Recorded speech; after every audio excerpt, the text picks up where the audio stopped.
जलपरी और नागराज।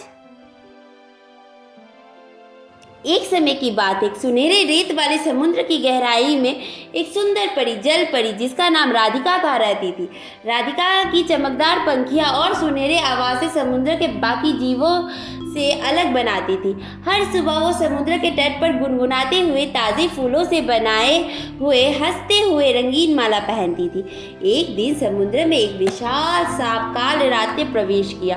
उसकी नजरें राधिका पर थी। वो चाहता था कि राधिका उसकी दासी बने, लेकिन राधिका ने उसकी बातों को ठुकरा दिया और उसकी बुरी नजरों से बचने के लिए समुद्र की गहराइयों में छिप गई। काल रात ने अपनी जादू से समुद्र को काला कर दिया, जिससे समुद्री जीव की खुशियां चुराने लगा।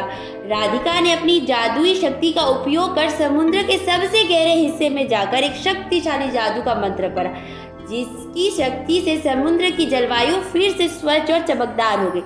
काल रात को पराजित कर राधिका ने समुद्र के सभी जीवों को खुशी और शांति वापस दी।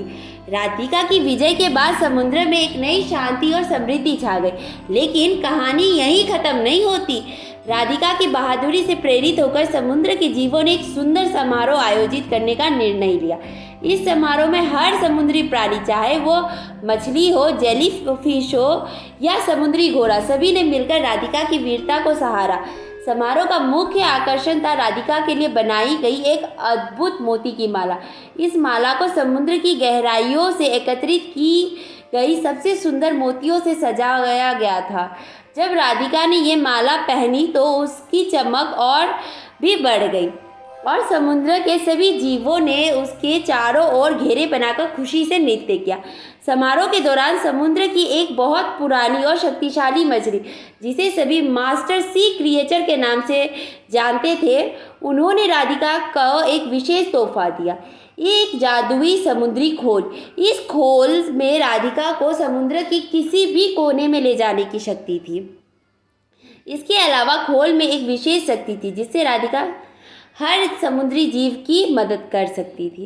राधिका ने मास्टर सी क्रीचर का धन्यवाद किया और वादा किया कि वो हमेशा समुद्र की रक्षा करेगी और हर जीव की भलाई के लिए काम करेगी।